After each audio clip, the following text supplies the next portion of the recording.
Preface. Do you want to know why we wrote this book? We wrote it just because we've lived in a long-term relationship for a while, because we've caused hurt and been hurt in relationships. Because it's part of our declaration in the marriage we're in now.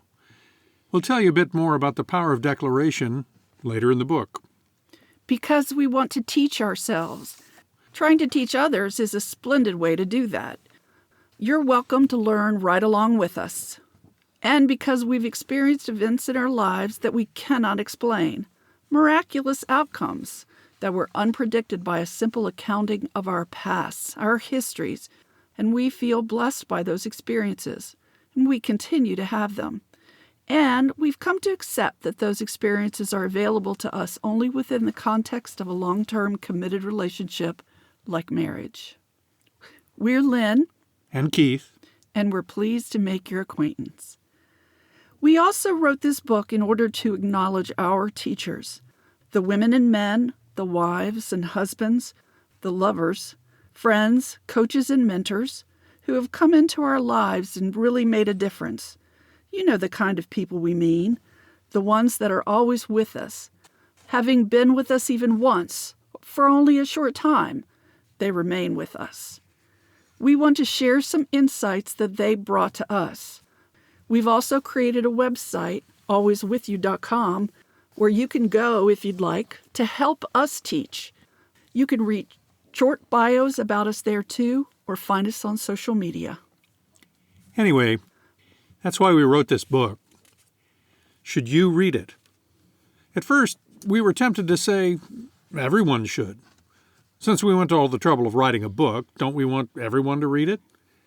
Of course, not everyone is interested in marriage, including some of the people who are already in one. No, after thinking about it and discussing it, we've decided this book is intended and probably most useful for people preparing to commit. These people are full of hope and are open to coaching and support. Such people are curious, perhaps a little anxious and expectant. It's a perfect state of mind in which to learn. The book is also for people on a journey, people who enjoy lively ideas, people who are willing to, in Benjamin Franklin's admonishment, doubt a little of themselves. In so doing, they open themselves to possibility life presents, to be different people than they've already been, to imagine a future worth having, and to act consistently with that vision. The book is probably less useful for people who find themselves in loveless relationships, who are convinced that what is must always be, and who believe answers to their happiness and fulfillment are out there, somewhere else. We have terrible news for them. If they read this entire book, things will only seem worse. In fact, some people may become so miserable that they will either disagree loudly with everything they read here and abandon the book, or begin to suspect there are useful insights here, and that it may be too late for them, making them more miserable. Either way, they're in for it. This book will be a tough read. It may be disappointing. The challenges it presents may be daunting. It's probably too much to hope that one or more of this last group would read this book, reflect powerfully about their own circumstances, and begin to redecide important issues from their past.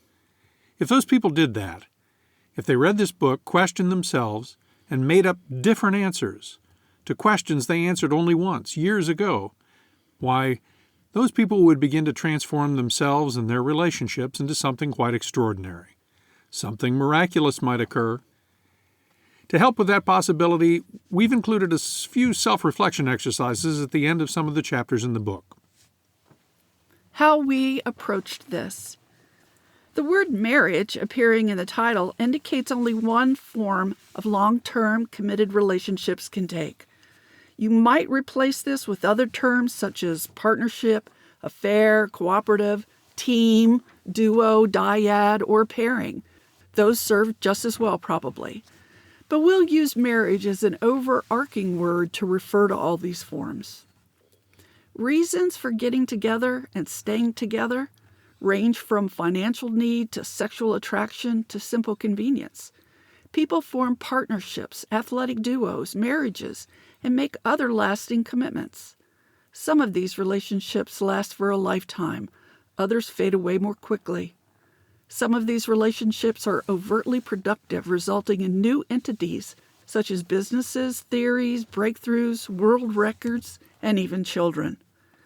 Some of these relationships turn inward instead, existing primarily to provide comfort and support for the persons involved so that they can feel stronger and more capable, or at least less lonely. We address the power of the bonding commitment with this declaration. Treasures can be found within the context of a long-term committed relationship found nowhere else. You don't have to agree with our declaration. Just give us a shot at explaining it before you disagree with it, if you will. We're curious about a couple questions. Why do some partners appear to find something worth having and holding, while others end up disappointing and go their separate ways?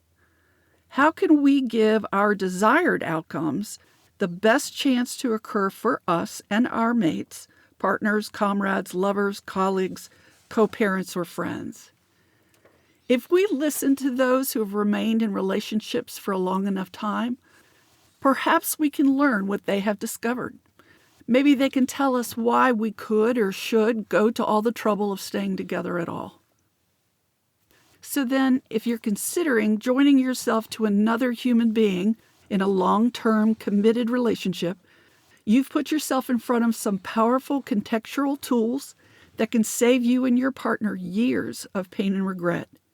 If you're on a journey of growth and development and picked up this book to wrest from it some kernel of truth you can apply in your own life, please enjoy the experience. Log on to the website and tell us more about yourself.